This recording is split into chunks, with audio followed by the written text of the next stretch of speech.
well, welcome.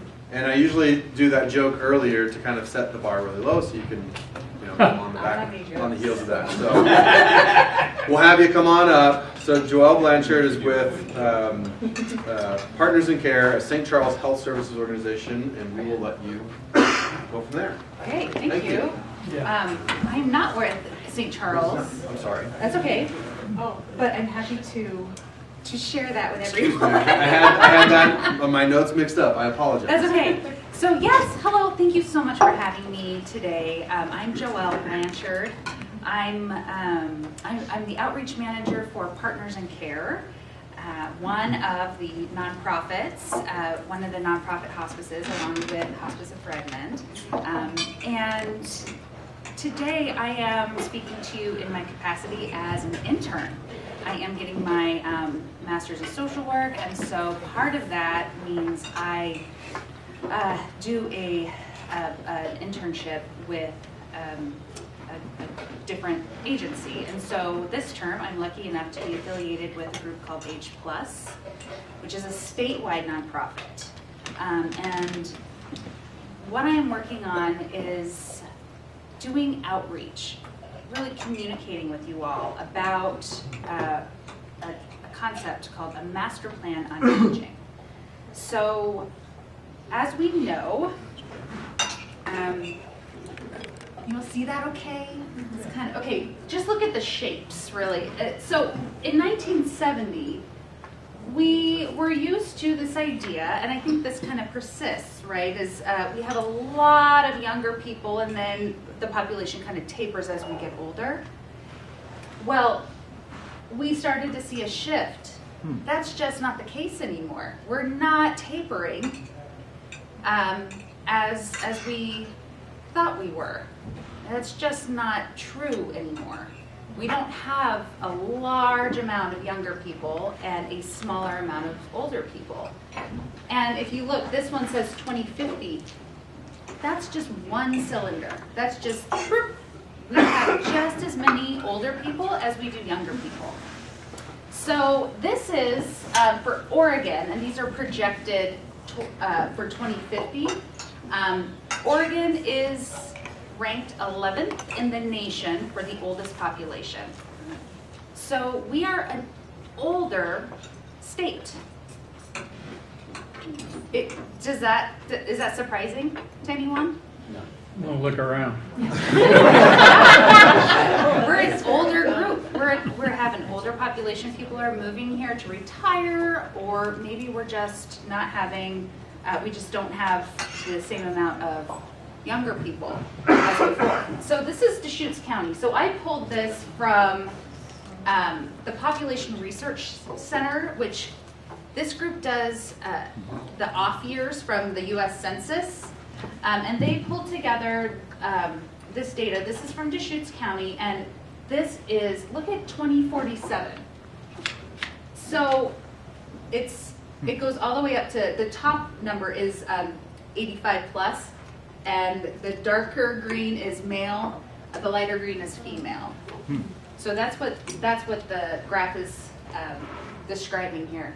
But you can see we are an older group, and we're only going to continue to have an older population. So when we think about, I know Kiwanis, Barb and I were talking about, Kiwanis supports the youth in the community, which is great. The younger people need support. But I'm going to tell you that I have seen that if the youngest people are supported and the oldest people in our community are supported, everyone benefits. Everyone benefits. So in the 90s, the American Disabilities Act was put through, and that's how we got kind of established sidewalks as a given for building. Everyone uses a sidewalk, right? So it was first developed for access for people like Jamie on wheels, for wheelchairs, and just so that people could access buildings. Well, who uses a sidewalk? Everybody uses a sidewalk. moms with strollers, dog walkers, skateboarders. Generations use sidewalks. Everybody does. And so I want to just take that concept of the sidewalk and really imagine what could we do in our community if we start to take that concept of thinking of the youngest and the oldest as the most important vulnerable folks in our communities that need our attention. So this is about generations. So this one is Gen Z, which born 2001 and later. Millennials is the red. Gen X is yellow. Boomers, green, and then blue. It's called the silent generation. So, and this is like 70s to 80s. So you can see what I find really interesting about this is they're all basically the same. There's 18%, 27%, 22%. They're all, this is 11% here, but there's not like a whole lot of one generation. We're pretty evenly distributed.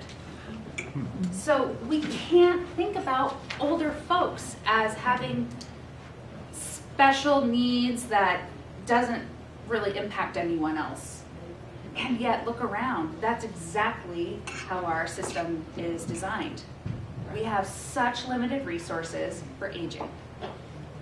So the initiative is called Shared Future Oregon. The idea is a cross-sector approach. So we would take housing, transportation, healthcare, education, all of these different sectors would have a huge impact on a master plan. The plan is called Shared Future Aging. That's the initiative. So when we think about, there was a Stanford study that came out about longevity, a Stanford longevity study, and it said that children born today, half of them will live to be 100. So that is a long, so if we retire at 65, best case scenario, we retire at 65. You have 35 years of retirement. Who can afford that? Who can manage that? How are you going to afford to live? How are you going to get a caregiver? I mean, people are moving here, which is wonderful, and not realizing that there are very limited availability of professional caregivers, right? Very limited availability of assisted living settings.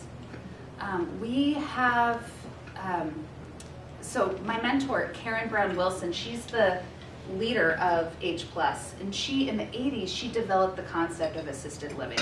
So she's a very interesting woman to talk to, and she said the other day when I was having coffee with her, we have created a situation where people think that they can and ought to aim to age in their own homes, but we're not really designed for that. We are social creatures, we need support, we can't just expect to live on our own and be able to take care of ourselves until we die. So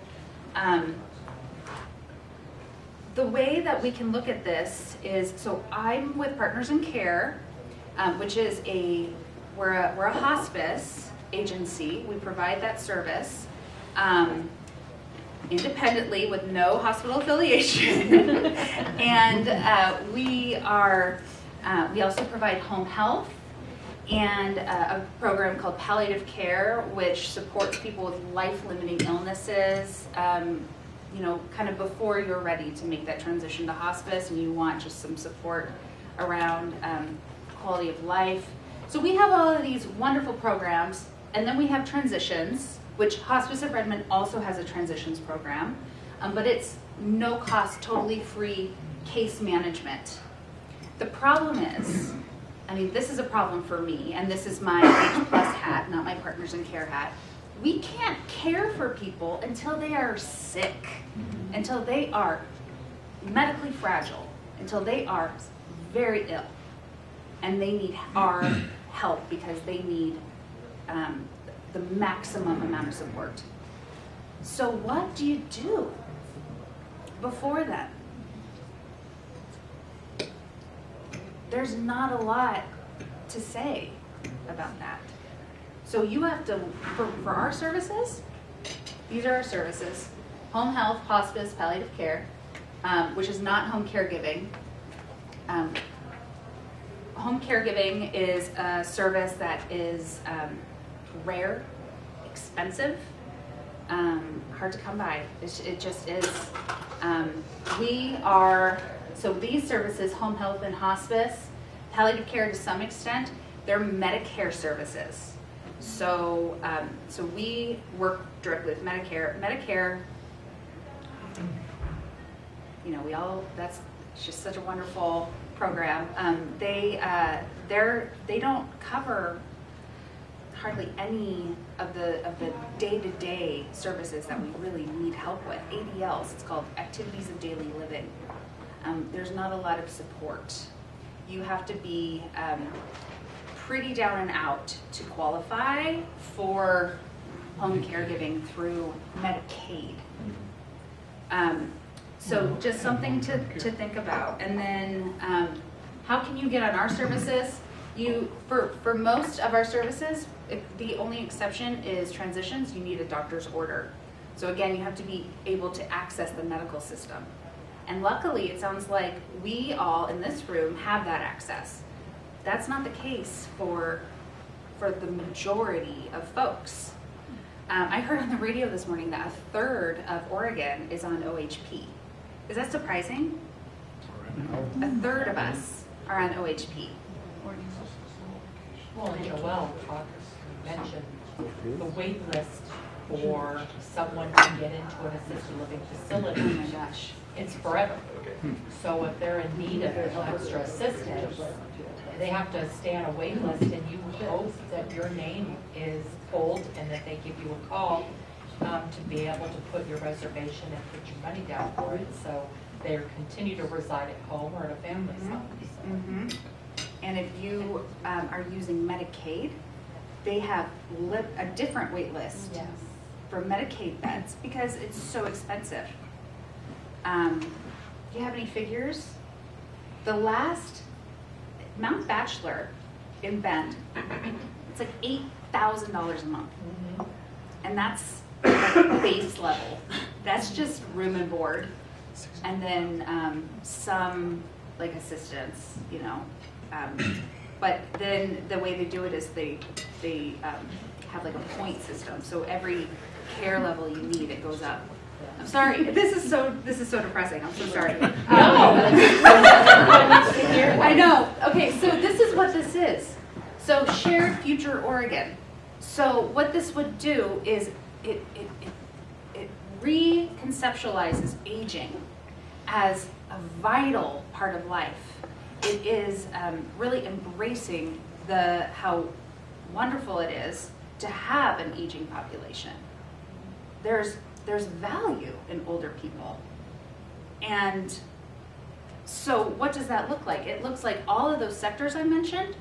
COCC should have a program just aimed at supporting older learners, because people are retiring at the peak of their careers at 65. They've worked in they have the most experience, the best knowledge base, and then they just leave the industry. So if they need to take a pivot, there should be a program at COCC to do so, because we have this idea that older people can't use technology, which is just not true. It's just not true. It just is a skill. Skills you learn, right? Well, why don't you share what we're doing at the senior center? Oh yes, so we have a Tech Zoomers program, which is, I believe it's today. It's on Wednesdays in the afternoon, where high school students from RHS, Ridgeview, Ridgeview come and just support our membership, our senior membership, to whatever they need. in that day. It could be their phone, it could be email, it could be whatever skill that they are needing. And it's free for the for members. We have a So. wait list. Oh, that's wonderful though. Yeah, Yeah. What a great program. yeah. So, yes. Yes, how does the Council on Aging play into the support of the groups you're working with? Yeah, good question. So Council on Aging is called AAA, an Area Agency on Aging. And they are federally funded, and they have resources. So for example, they have caregiving grants. So often when someone is older and they'll have a family member who's caring for them at home. This is probably the most common, would you say? So Council on Aging has a grant that they can give caregivers for respite. And the person that they give the funding to can be anybody, so it doesn't have to be a professional caregiver. But it's programs like that. There's no system-wide safety net. So that puts older people and the people that are caring for them in a situation where they need to resource for themselves. They need to figure out who to call. They need to figure out what resources are available. It's daunting and it's complicated. If you have ever had a hospital stay, I mean, it sounds like a lot of us have had recent run-ins with the medical system. You know that you talk with, there's too many specialists and they don't communicate, and it's just a big mess, and it's very difficult to navigate because there's tons of meds, there's just specialists and appointments, and it's daunting, especially if you have cognitive issues, maybe you can't drive anymore. It's very limited for folks out there. So, you know, anytime someone says, "Oh, well, there's Dial-A-Ride," has anyone tried to use that? So you call them, and they pick you up on the street. But what if you can't get out of your house? What if you're homebound? If you have mobility issues? This is what our community members are dealing with every single day. So that's what this is all about, the Shared Future Oregon. It's about each community having the leverage and the power to meet our own needs. If that looks like for Redmond, that we need a special vehicle to drive people around, you know, that might be what we need. Lapine might need something different because, you know, the resources are different, community is different. We need to be able to address our own needs in our own way for our own community members. So I encourage you to look at H+ on the socials. They're on LinkedIn, they're on Facebook. Check them out, follow them. There is an event this month called the Ageless Awards, which is very exciting. They take nominations for active, community activist type folks, 75 plus, and there's nominations, and then there's this big award ceremony, and it's happening on April 20th. One of the nominees was a litigator for the indigenous population up in Alaska, which is where I'm from, and supported the indigenous population with the Exxon Valdez oil spill. So, and he's still doing pro bono work. So that's what this group is doing, H+, really highlighting the value of our older community members. So that's all I have. Are there any questions? Any more questions? Joel, I mean, what does it look like to be involved in this or to support this? Yeah, so there is no master plan on aging right now. What we need is support. So that looks like your logo. Following H Plus on on social media, you know, eventually getting calling out to our legislators.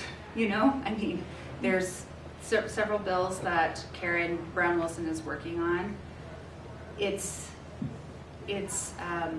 There are a few across the nation master plans on aging, but they're all so incomplete. I mean, it's a new concept, unfortunately, and we need to be. Yeah, because I see it a lot, and a lot of, I mean, the Alzheimer's, the dementia, the people who want to move into a care home, and I'm like, go now, and maybe you'll get in there in the next few years. Well, And the idea that people think that they can move into independent living, and I'm like, no. And you can't afford it. And the sad thing too is we have so many aging adults that are continuing to move into Central Oregon, but we're losing providers either to retirement, moving out of the area. So now we're becoming more limited on providers for all of us. And then we just lost in March 10th, we lost one of our ambulatory services, our EMT service, who had been around for years. This is an ambulance service who's been for years, closed their doors on March 10th, did not sell to anybody else. It is gone. So now we go from having those extra resources in an emergency of needing an ambulance and EMT to now that service is gone. Where do we go from there? Well, we've got the fire department. How many can they serve in Central Oregon? So there's a lot of aging growth, but not enough resources to take care of all of us. Another thing to think about, some of the census data that came out indicated that I think it's like just under 20% of women 65 plus who are living alone live on $18,000 a year. Imagine. And that's 80% Social Security. So, I mean, I don't even want to share with you some of the stories I hear about the ways that people are getting their needs met, where they're living. Indoor plumbing is not always a guarantee. You know, we go into homes. Jamie and I have services where we go into homes and we see how people are living. It's a very difficult situation because I want to rescue them and there is nowhere for them to go. So H Plus is actually starting a new senior living housing development up in Jefferson County between the senior center and there's a Catholic church next door. And so there's a lot right between those two that senior housing is going into. And they're hoping that this can be the framework that we will just kind of use throughout Oregon. They also have one in Talent, which I still don't know where that is, but it's in the valley. Okay. Okay. Yeah. That's fine. How many hospice organizations are there in Central Oregon, and what sets them apart from one another? Great question. So there are six. Yes. Seven? Six. 3 are nonprofit. The other 3 are for-profit. And I don't want to say anything disparaging, but I will say I prefer nonprofit. I love you, Joelle. Thank you. Yes, me too. Jamie and I both work at nonprofit hospices. You might have seen some articles come out about about the big for-profit hospices. This is real. They are publicly traded. They are very, very high-earning companies. So, like, there's several that have, you know, across many, many states, have huge marketing budgets. And so it's, you know, they go into a an assisted living facility that has staff that are just so exhausted, and they just give them some swag, and then they're like, great, yes, here's, please come in and serve all these patients, but the care is not to standard. That's all I'll say. And so to have an understanding on that real quick yeah. is with us being nonprofit and what we do, because we're very close with Partners in Care, Hospice and Reg Partners in Care work very well together. Our money goes back into the community. For-profits money has to go back to the corporation and spread throughout to continue to move on to state.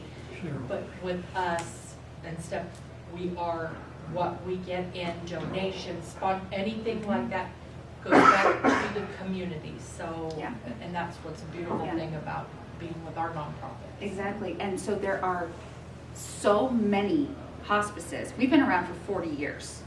Partners in Care has over 40 years. There are new hospices moving in because the market, right? Because of all this, more aging people. So, What determines where you go? Who, if you need hospice care, the family member contacts you? Is that how it works? okay. So let's get into it. Hospice is, and just somebody tell me if I'm running out of time. You got to go. Okay, so hospice requires orders from a physician because it's a Medicare service. There's two qualifiers for hospice. First, you have to have a doctor say that you have a life-limiting prognosis and that you will die within 6 months or less. The second is that you have to forego curative treatment for that diagnosis. Does that make sense? So you have cancer, but say you also have COPD, but your hospice diagnosis is the cancer, you can still get oxygen for your COPD. Does that make sense? Mm-hmm.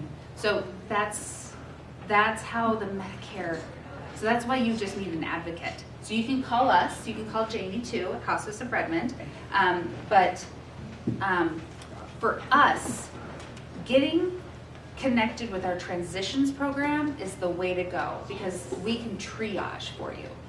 We understand how complicated this whole world is. We call it post-acute. So after you go to the hospital, you fall, you break your hip, now you're in the hospital. What happens next? That's the post-acute world. We're the experts, so we don't expect you to be. So please just call us for that, for transitions. Yeah. So I work in behavioral health, and there seems, I've gone to health fairs and whatnot, and for the older population, there seems like there's a big stigma of going in and getting help, especially around counseling or therapy or whatnot.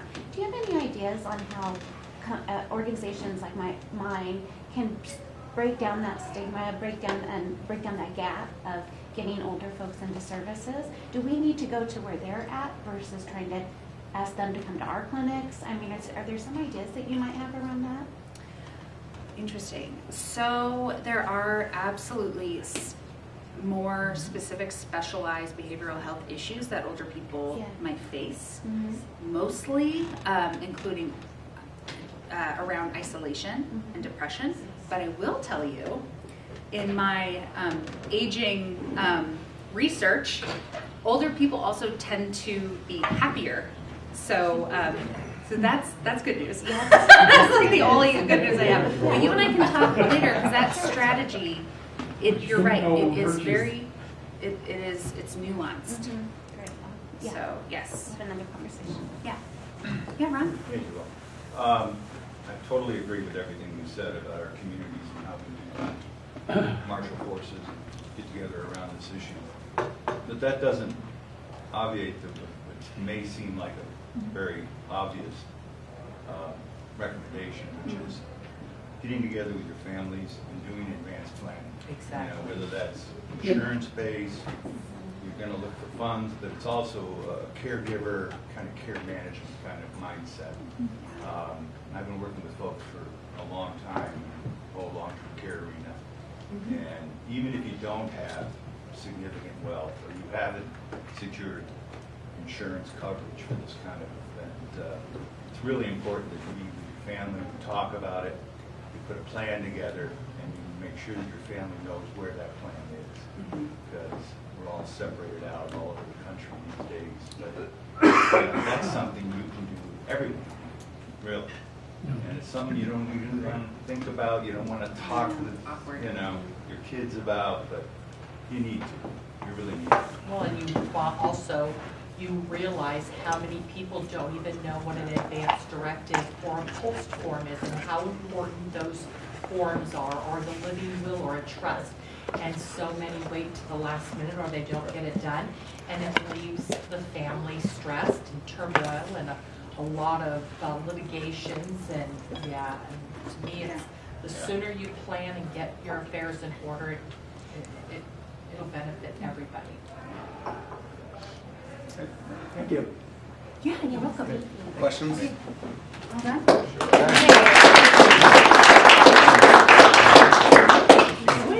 Hold it against you forever.